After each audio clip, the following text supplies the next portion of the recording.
ಈಗ ನಿಫ್ಟಿ 50 ಮತ್ತೆ bank Nifty 5th of ಮಾರ್ಚ್ಗೆ ಯಾವ ತರ ಇರಬಹುದು ಅನ್ನೋದ್ರ ಬಗ್ಗೆ ಸ್ವಲ್ಪ ಡಿಸ್ಕಷನ್ ಮಾಡೋಣ.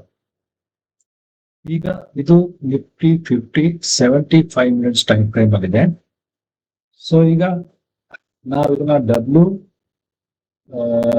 ಇದನ್ನ ಎಕ್ಸ್ ಅಂತ ಕನ್ಸಿಡರ್ ಮಾಡಿದೀವಿ. ಓಕೆ, ಆರ್ ಇದನ್ನ ಎ ಅಂತ ಮಾಡಿ, ಇಲ್ಲ ಇದನ್ನ ಬಿ ಅಂತ ಮಾಡಿ, ಸಿ ಗೆ ಮತ್ತೆ ಮೇಲ್ಗಡೆ ಹೋಗ್ತದೆ ಅಂತ ನಾವು ಈಗ ಸ್ಟಡಿ ಮಾಡ್ಬೋದು.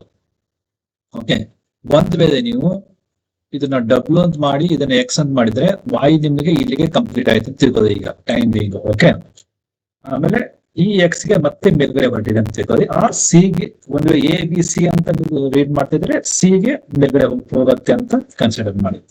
ಓಕೆ, ಸೊ ಇದನ್ನ ಒಂದ್ ಸ್ವಲ್ಪ ನೀವು ನಾನು ಇಲ್ಲಿ ಎ ಬಿ ಸಿ ಅಂತ ಕನ್ಸಿಡರ್ ಮಾಡಿದಾಗ ಇದು ನೋಡಿ, ಇದನ್ನ ನಾನು ಕಲರ್ ಚೇಂಜ್ ಮಾಡ್ತೀನಿ. ಸ್ವಲ್ಪ ನೋಡಿ, ಬ್ಲೂ ಕಲರ್ ಮಾಡ್ತೀನಿ, ರೆಡ್ ಕಲರ್ ಮಾಡಿರ್ತೀನಿ. Okay, so A B A ಮತ್ತೆ ಬಿ ಗೆ ಹಾಕಿದ್ರೆ ಇದು 0 ಮತ್ತೆ ಎ ಗೆ ಹಾಕಿದ್ರೆ ಬಿ ನೋಡಿ ಎಕ್ಸಾಕ್ಟ್ಲಿ 1% ಇಂದ ರಿವರ್ಸಲ್ ಆಗ್ತಾ ಇದೆ. ಓಕೆ, ನೋಡಿ 1% ಇಂದ ಇದು ಅಪ್ಸೈಡ್ ಮೂವ್ಮೆಂಟ್ ಆಗ್ತಾ ಇದೆ. ಸೊ ನಾನು ಇಲ್ಲಿಗೆ ಎ ಬಿ ಅಂತ ಮಾಡಿದ್ರೆ ಇನ್ನ ಬಿ ನ ಇಲ್ಲಿಗೆನ ಕ್ಲೋಸ್ ಮಾಡ್ತೀನಿ. ಆಮೇಲೆ ಡಬ್ಲ್ಯೂ ಎಕ್ಸ್ ವಾಯ್ ಅಂತ ಮಾಡಿದ್ರೆ ವಾಯ್ ನ ಇಲ್ಲಿ ಕ್ಲೋಸ್ ಮಾಡ್ತೀನಿ. ಸೊ ಜಡ್ ಅಂತೂ ಡಬ್ಲ್ಯೂ ಎಕ್ಸ್ ವಾಯ್ ಎಕ್ಸ್ ಜಡ್ ಇದು ಕೌಂಟ್ ಮಾಡಿದ್ರೆ ಜಡ್ ಇಲ್ಲಿ ಮುಗಿಸ್ಬೇಕು. ಓಕೆ, ಸೊ ಈಗ ಇಂಡಿಯೇಟ್ ವೇವ್ ಪ್ರಕಾರ ನೀವು ನೋಡಿದ್ರೆ ಈಗ ಮಾರ್ಕೆಟ್ ಅಪ್ಸೈಡ್ ನನಗೆ ಅನಿಸ್ತಾ ಇದೆ ಟೈಮ್ ಬೀಂಗ್. ಓಕೆ, ಸೊ ಅದು ಎಷ್ಟು ಪರ್ಸೆಂಟ್ ಅಪ್ಸೈಡ್ ಹೋಗುತ್ತೆ ಅನ್ನೋದ್ರ ಬಗ್ಗೆ ಒಂದ್ ಸ್ವಲ್ಪ ನೋಡುವ ಈಗ. ಸೊ ನೀವು ಎ ಬಿ ಸಿ ಅಂತ ರೀಡ್ ಮಾಡಿದ್ರೆ ಸೊ ನಿಮ್ಗೆ ಸಿ ಫೇಲ್ಯೂರ್ ರೇಷಿಯೋ 38% ಹೋಗ್ಬೋದು, ಇಲ್ಲ ನಿಮಗೆ 23% ವರೆಗಾದ್ರೂ ಅಪ್ಸೈಡ್ ಮೂವ್ಮೆಂಟ್ ಆಗ್ಬೋದು. ಓಕೆ, ಆರ್ ನೀವು ಎಕ್ಸ್ ಅಂತ ರೀಡ್ ಮಾಡಿದ್ರೆ ಸೊ ನಿಮ್ಗೆ 50% ವರೆಗೂ ಹೋಗ್ಬೋದು. ಸೊ ಈಗ ನಾಳೆಗೆ ಮಾರ್ಕೆಟ್ ಯಾವ ತರ ಬಿಹೇವ್ ಮಾಡುತ್ತೆ ಅನ್ನೋದ್ರ ಮೇಲೆ ಡಿಪೆಂಡ್ ಆಗುತ್ತೆ ನೆಕ್ಸ್ಟ್ ಈಗ. ಬಟ್ ನೀವು ಯಾವುದೇ ಮೂವ್ ತಗೊಂಡ್ರು ನನಗೆ ಡೌನ್ ಸೈಡ್ ಈಗ ಏನು ಅನಿಸ್ತಾ ಇಲ್ಲ. ಓಕೆ, ಒಂದ್ ವೇಳೆ ಇದು ಇನ್ನೂ ಮುಗುದಿಲ್ಲ ಅಂತಂದ್ರೆ ನಿಮಗೆ ಮತ್ತೆ ಕೆಳಗಡೆ ಬರುತ್ತೆ. ಬಟ್ ಟೈಮ್ ಬೀಂಗ್ ಮಾತ್ರ ನನಗೆ ಇಲ್ಲಿ ಬಿನು ಮುಗಿದಿದೆ, ವಾಯ್ನು ಮುಗಿದಿದೆ ಅಂತ ಅನ್ಸುತ್ತೆ. ಒಂದ್ ಸ್ವಲ್ಪ ಮಾರ್ಕೆಟ್ ಬೌನ್ಸ್ ಬ್ಯಾಕ್ ಆಗಬಹುದು ನಾಳೆಗೆ ಅಂತ ನನಗೆ ಅನ್ಸುತ್ತೆ. ಬಟ್ ಅದು ಕರೆಕ್ಟಿವ್ ರೈಸ್ ಆಗಿರುತ್ತೆ ಅಂತ ಇಂಪಲ್ಸ್ ಅಲ್ಲಿ ಹೋಗಿದೆ ಅಂತ ತಿಳ್ಕೊಳ್ಬಿಡಿ. ಒಂದ್ ಸ್ವಲ್ಪ ಬೌನ್ಸ್ ಬ್ಯಾಕ್ ಆಗುತ್ತೆ, ಮತ್ತೆ ಓವರ್ ಆಲ್ ಮತ್ತೆ ಜಡ್ ಸೈಡ್ ಮಾರ್ಕೆಟ್ ಮೂವ್ ಆಗೋ ಚಾನ್ಸಸ್ ಇರುತ್ತೆ. ಅವಾಗ ಈ ಸೀನು ಒಂದು ಮುಗಿಯೋದಿದೆ ಇನ್ನು.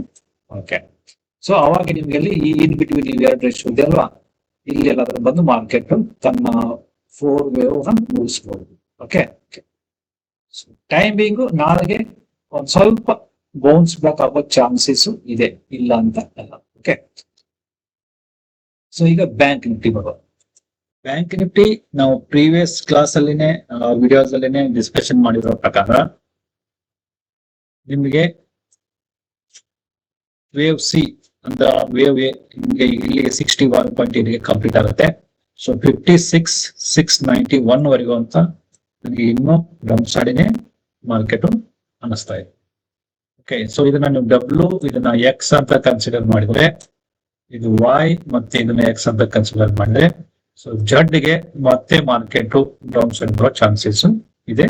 ಬಟ್ ಇದು ಎಕ್ಸ್ ನಿಮ್ಗೆ ಇನ್ನೂ ಒಂದ್ ಸ್ವಲ್ಪ ಮೇಲ್ಗಡೆ ಹೋಗಿ ಮತ್ತೆ ಕೆಳಗೆ ಬರ್ಬೋದು. ಓಕೆ, ಸೊ ಇಲ್ಲಿಂದಾನೇ ಕೆಳಗಡೆ ಬರುತ್ತಂತೇನಿಲ್ಲ. ಓಕೆ, ಬಟ್ ನೀವು ಇವತ್ತು ಓವರ್ ಆಲ್ ನೋಡಿದ್ರೆ ಮಾರ್ಕೆಟ್ ಗ್ಯಾಪ್ ಡೌನ್ ಓಪನ್ ಆದಾಗಿಂದ ಹಿಡಿದು ಒಂದು ರೇಂಜ್ ಅಲ್ಲಿನೇ ಮೂವ್ಮೆಂಟ್ ಆಗ್ತಾ ಇದೆ. ಅಂದ್ರೆ ಸ್ವಲ್ಪ ಸಪೋರ್ಟ್ ಅಟ್ 38.2% ಗೆ ಮಾರ್ಕೆಟ್ ತೋರಿಸ್ತಾ ಇದೆ. ಓಕೆ, ಸೊ ಇದು ನೀವು ನಿಫ್ಟಿ ಜೊತೆ ಕಂಪೇರ್ ಮಾಡ್ಕೋಬಹುದು ನೀವು ಇಲ್ಲಿ.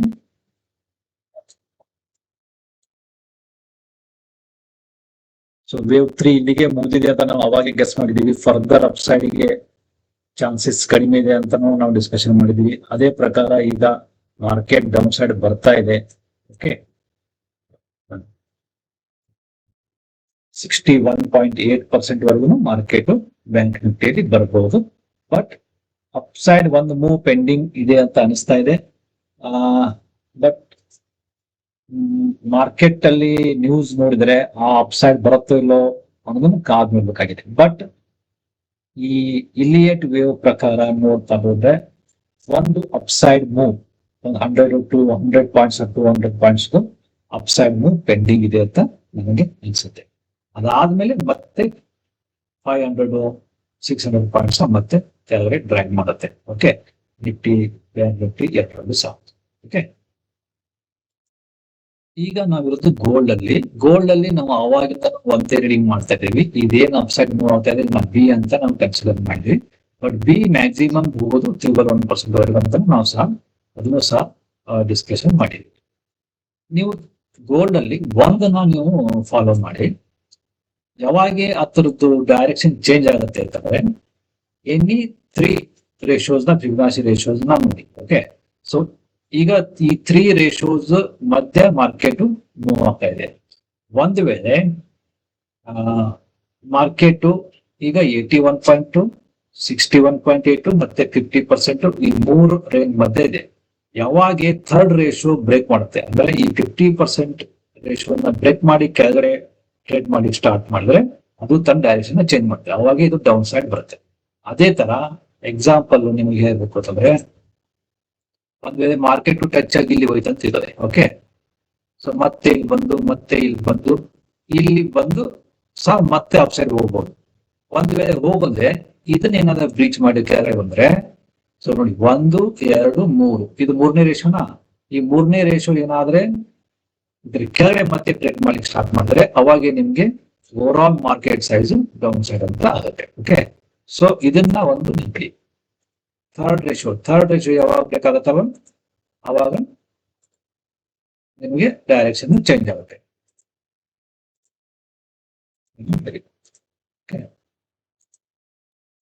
ಸೊ ಥರ್ಡ್ ರೇಷಿಯೋ ಬ್ರೇಕ್ ಆಗಿ ಯಾವಾಗ ಓಕೆ, ಸೊ ಇನ್ನೂ ಸಹ ನನಗೆ ಯಾವಾಗ ಇಲ್ಲಿ ಮತ್ತೆ ಸಪೋರ್ಟ್ ತಗೋತಾ ಇದೆಯಲ್ವಾ, ಸೊ ನನಗೇನ್ ಅನ್ಸುತ್ತೆ ಈಗ ಗೋಲ್ಡ್ ಮತ್ತೆ ಅಪ್ಸೈಡ್ ಮೂವ್ ಆಗುತ್ತೆ. ಈ 1% ಟಚ್ ಮಾಡಬಹುದು ಅಂತ ನನಗೆ ಅನ್ಸುತ್ತೆ. ಓಕೆ, ಬಿಟ್ಕಾಯಿನ್ ನನಗನ್ಸುತ್ತೆ ಇದು ಈಗ ಅಪ್ಸೈಡ್ ಮೂವ್ ಸ್ಟಾರ್ಟ್ ಮಾಡುತ್ತೆ. ಯಾಕೆಂದ್ರೆ ಫುಲ್ ತುಂಬಾ ದಿನದಿಂದ ಇದು ಟ್ರಯಾಂಗಲ್ ಅಲ್ಲೇ ಇದೆ. ಸೊ ಟ್ರಯಾಂಗಲ್ ನ ಬ್ರೇಕ್ ಮಾಡಿದೆ, ಇದು ಈಗ ಅಪ್ಸೈಡ್ ಮೂವ್ ಆಗುತ್ತೆ ಅಂತ ನನಗನ್ಸುತ್ತೆ. ಓಕೆ, ಸೊ ಈಗ ಇದನ್ನ ನೀವು ಇದು ವೇವ್ 1 ಫಾರ್ಮ್ ಮಾಡ್ತಾ ಇರುತ್ತೆ ಈಗ. ಸೊ ವೇವ್ 1 ಫಾರ್ಮ್, ಆಮೇಲೆ ವೇವ್ 2 3 ಈ ತರ ಸ್ಟಾರ್ಟ್ ಆಗುತ್ತೆ. ಇದು ಪಾರ್ಟ್ ಆಫ್ ವೇವ್ 1 2 3 4 ಈ 5th ಎಕ್ಸ್ಟೆನ್ಷನ್ ಅಲ್ಲಿ ಇದೆ. ಸ್ವಲ್ಪ ಮೂವ್ ಆಗುತ್ತೆ ಅಪ್ ಸೈಡ್.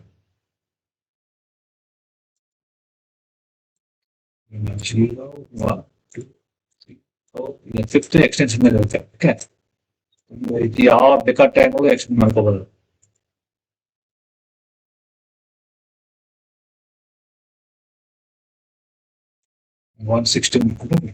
ಸೊ ನನಗೆ ಅನ್ಸುತ್ತೆ ಅಟ್ಲೀಸ್ಟ್ ಇಲ್ಲಿವರೆಗಾದ್ರೂ ಅದು ಬರ್ಬೇಕೀಗ. ಓಕೆ,